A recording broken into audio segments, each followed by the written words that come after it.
A gente vive aqui da roça, trabalhando na roça, plantar cana, planta o feijão, planta o arroz, o milho. E a gente precisa do cerrado.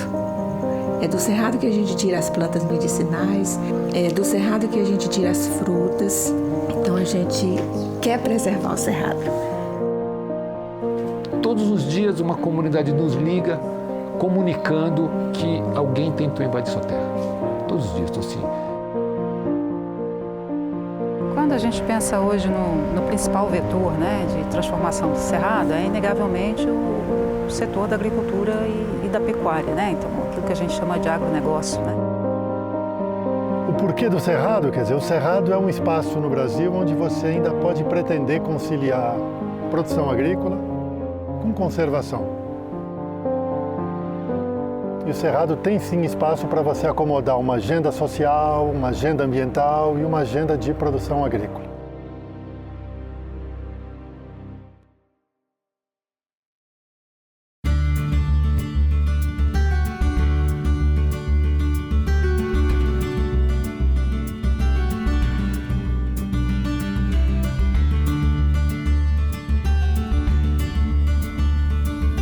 O cerrado é um imenso ecossistema tropical localizado na região central do Brasil, tendo seus limites ao norte contíguos com a Amazônia. Ele é o segundo maior bioma da América do Sul e cobre aí 11 estados brasileiros e se estende por uma superfície de mais de 2 milhões de quilômetros quadrados, o que equivale a 22% da superfície brasileira. Ele é uma região de múltiplas paisagens, decoradas por chapadas rochosas, cachoeiras, cascatas e extensas áreas aplainadas. Existem mais de 10 mil rios que nascem no Cerrado, alimentando os principais rios e bacias do Brasil e da Amazônia. Ou seja, todas essas grandes bacias hidrográficas do Brasil têm, em algum momento, suas nascentes no Cerrado. Daí a ideia de que o Cerrado é uma grande caixa d'água nacional.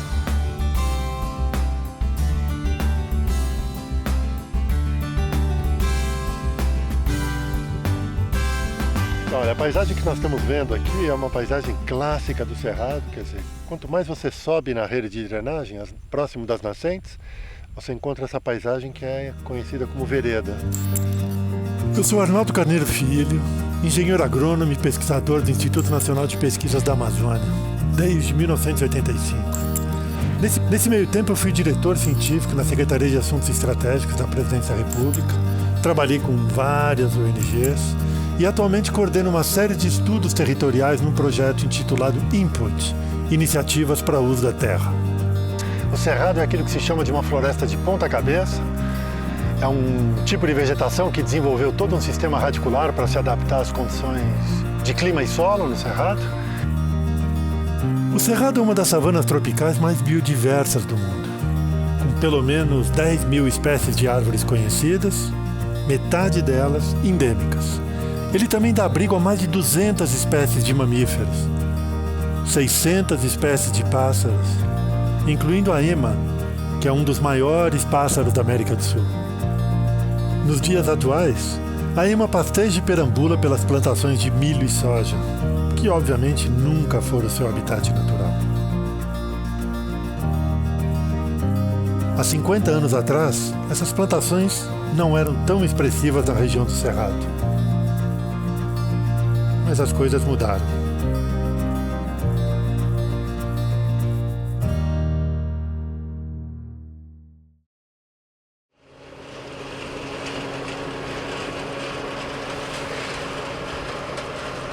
Quando a gente pensa hoje no principal vetor, né, de transformação do cerrado, é inegavelmente o setor da agricultura e da pecuária, né? Então, aquilo que a gente chama de agronegócio, né? E o que eu coloco sempre, a atividade econômica hoje que é mais dependente dos recursos naturais é a agricultura.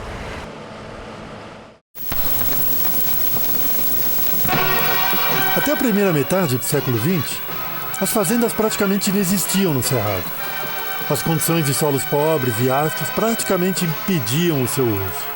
Isso começa a mudar a partir dos anos 70, quando o conhecimento científico, associado aos programas de incentivos do governo, transformaram as terras até então consideradas impraticáveis em áreas produtivas. Fruteiras, hortaliças e flores, dando permanente assistência técnica aos granjeiros. As frutas e verduras... A fundação de Brasília, no coração do Cerrado, desloca o eixo de crescimento agrícola do país e uma nova vaga de ocupação na região acontece. A região que tradicionalmente se dedicava à pecuária se converte em grande produtora de soja, milho, algodão. A paisagem em algumas regiões se transformou radicalmente. Eu acho que o Cerrado ele vive hoje um momento crítico, né, em termos da sua conservação e também do seu funcionamento, né. Hoje a gente já perdeu uma fração expressiva da cobertura original do Cerrado, em torno de 50% a 60% hoje da cobertura original ela já se encontra convertida. Essa conversão ela não é homogênea, né, ao longo do território, ele tem uma distribuição que é quase 24% do território nacional.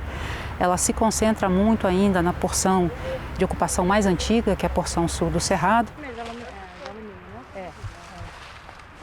Mercedes Bustamante é uma renomada pesquisadora e professora da Universidade de Brasília, que há décadas vem pesquisando diferentes aspectos da ecologia do Cerrado.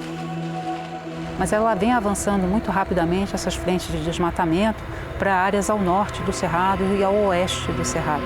Então isso causa bastante preocupação pela intensidade, né, mas também pela velocidade com que esse processo está acontecendo.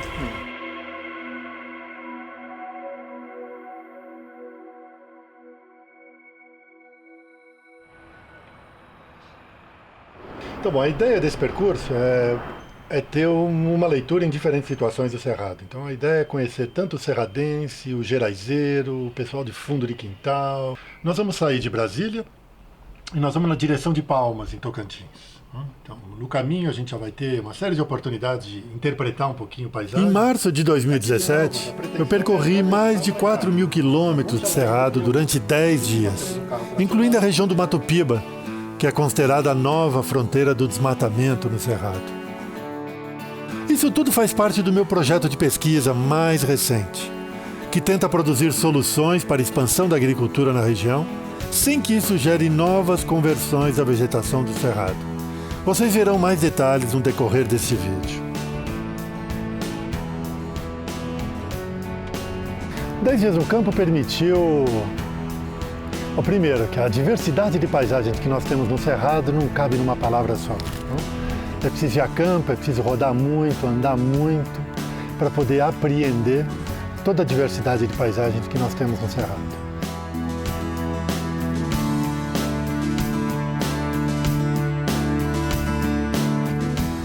Segundo, era importante entender a geografia da ocupação atual no Cerrado. Quer dizer, aonde essa agricultura empresarial está de fato ocupando, quer dizer, quais são as áreas de maior risco, de menor risco, quais são as áreas onde a grande agricultura não vai expandir e aonde nós podemos eventualmente negociar uma agenda de conservação.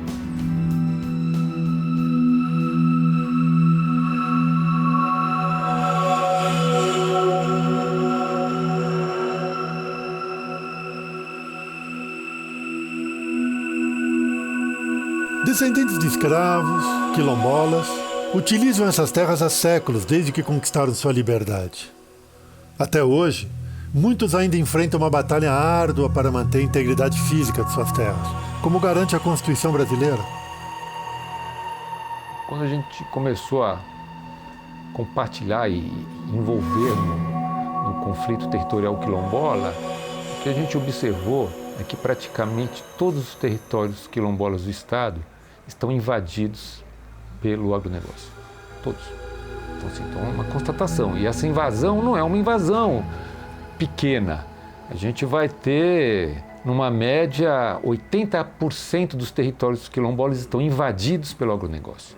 A partir da soja, a partir da pecuária, tudo assim. Então estava tudo invadido. Então a luta pela regularização dos territórios é uma luta extremamente conflituosa. Tá vendo? Nós estávamos aqui, ó, nesse mapa. Nós estamos aqui embaixo. Ó.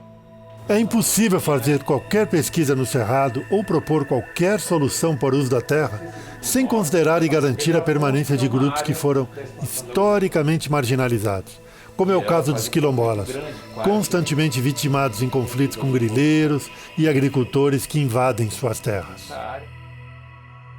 E o que acontece é que nós estamos sem nada, porque os fazendeiros tomaram tudo. Isso é a grande revolta que se tem. Hoje, se a gente vai pescar, nós somos quilombola. Os quilombolas vivem de quê? Da caça e da pesca. Só que eles trabalham também, como nós trabalhamos. Mas hoje, se a gente for pescar em qualquer lugar dessas fazendas, é repreendido, é arriscado acontecer o que não presta, porque eles não querem nem que se pesca. Pior, caçar. Atualmente, existem mais de 2.000 comunidades como essas espalhadas por todo o Brasil. A maioria delas encontra-se na região Nordeste, com uma forte concentração no Cerrado. Os fazendeiros estão chegando e cercando, e aí estamos ficando assim. Todo mundo tem um gadinho, tem os bichinhos, e aí vão comer aonde? Porque ninguém tem roça, às vezes tem uma rocinha pouca. E eles cercando, os animais vão para onde? Os lotezinhos estão cercados sim. Alguns moradores mais antigos, as terras que eles têm de colocar os gados está cercado, mas não é grande, né? É bem pequeno. E não são todos que têm. Então cada pessoa tem o seu gadinho. E a maioria deles não tem roça, tem que criar livre, né? E eles cercando, a gente vai ficar sem espaço de criar as nossas criações, né?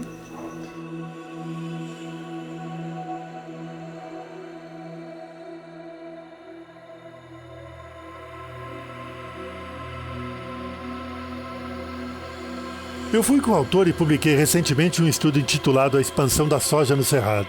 Caminhos para ocupação territorial, uso do solo e produção sustentável. Esse relatório analisa as mudanças de uso da terra no Cerrado num período entre 2000 e 2014. Nesse período, algo como 23 milhões de hectares de cerrado foram ocupados pela expansão agropecuária, sendo que 9 milhões com soja, uma área equivalente ao estado do Pernambuco.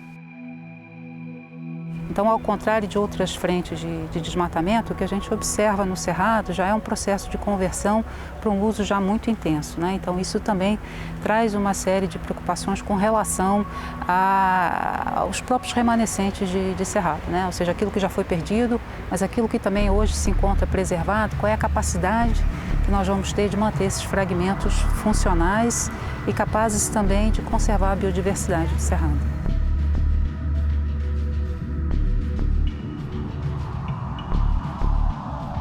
Além da perda de biodiversidade e conflitos sociais gerados, a conversão do Cerrado também contribui de forma negativa para outro grande desafio global que estamos enfrentando na atualidade: as mudanças do clima. 2016 será mesmo o ano mais quente já registrado no planeta.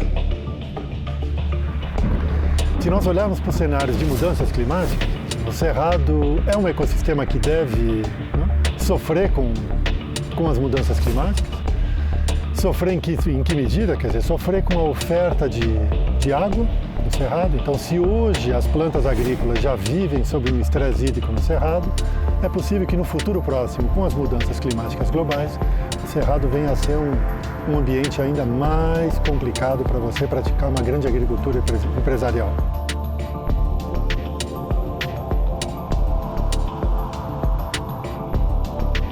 Se nós não formos capazes de conciliar essa preservação ambiental com a sustentabilidade da produção, o primeiro setor que vai sofrer impacto, eu não tenho dúvida, é a própria agricultura.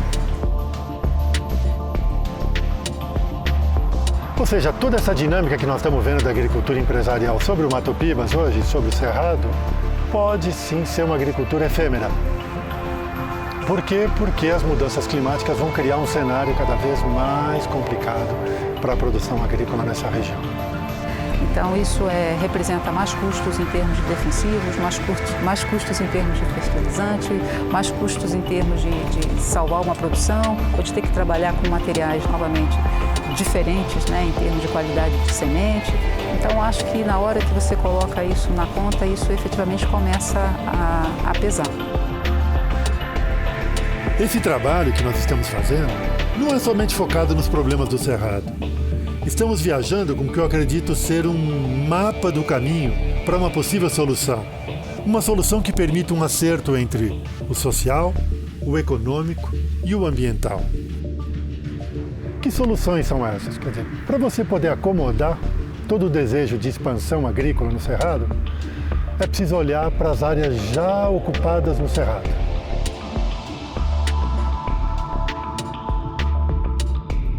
Somente 13% do Cerrado está hoje protegido por unidades de conservação ou terras indígenas. Das áreas que já foram convertidas em pastagens, encontramos pelo menos 18 milhões de hectares com excelente aptidão para a agricultura, o que permitiria reduzir a pressão sobre a vegetação nativa do Cerrado e, ao mesmo tempo, expandir a agricultura pelas próximas 3 décadas.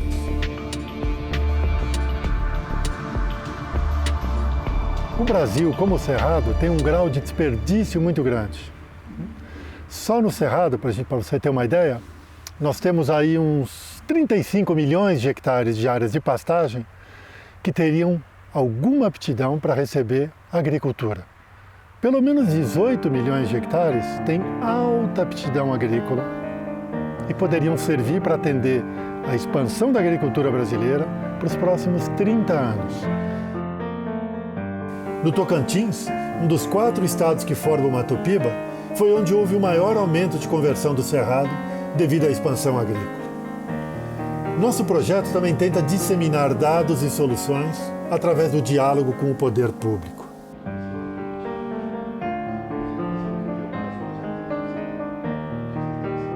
E como média aptidão, tem aí 19 mil hectares. Então dá um total aí de uns 2 milhões de hectares que são disponíveis hoje para a agricultura de grãos. Nova fronteira agrícola é o que? O Tocantins. Que é aí onde tem as terras baratas, é onde tem muitas terras com aptidão agrícola e que legalmente podem ser abertas. Então, se nós, da agenda ambiental, não tivermos um programa que venha a fazer uma frente que possa equiparar a política do avanço da expansão, realmente nós daqui a 10 anos vamos estar falando no que o Mato Grosso está fazendo agora.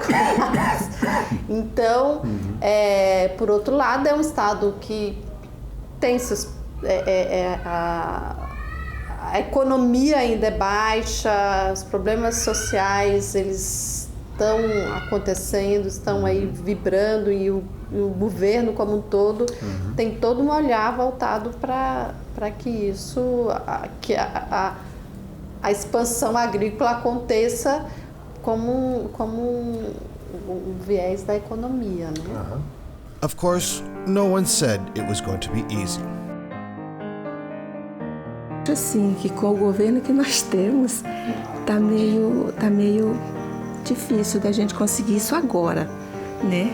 Do jeito que está a situação da crise, que nunca foi regularizada, né? Nunca melhorou. Então eu acho que isso, para agora, está sem jeito da gente conseguir. Acho que num futuro mais distante, não muito próximo. Então, também é importante que quando a gente trata o agronegócio, eu costumo dizer que esse também é um panorama muito diverso. Ele não é um bloco, um monolito, né? Um bloco homogêneo. Então, há setores ali com os quais, efetivamente, esse diálogo se estabelece muito prontamente e é muito frutífero, com outros menos. Mas é importante trabalhar em todas essas frentes, né? Cerrado é o espaço dos falsos dilemas, em que a produção acredita que a conservação atrapalha o seu negócio e que os conservacionistas acreditam que a produção vai engolir todo o Cerrado. Eu acho que nenhum nem o outro tem razão.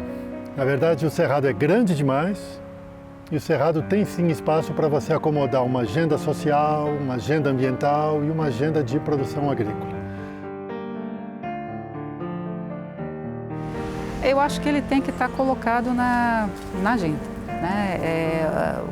O que eu sinto que talvez, e já por trabalhar quase 23 anos nessa pauta, isso é uma discussão que vem ganhando mais espaço agora. Eu acho que, inclusive, a comunidade científica internacional, a própria mídia internacional tem colocado o olho um pouco mais sobre o Cerrado, que era um olhar que, no caso do Brasil, sempre esteve muito concentrado na Amazônia.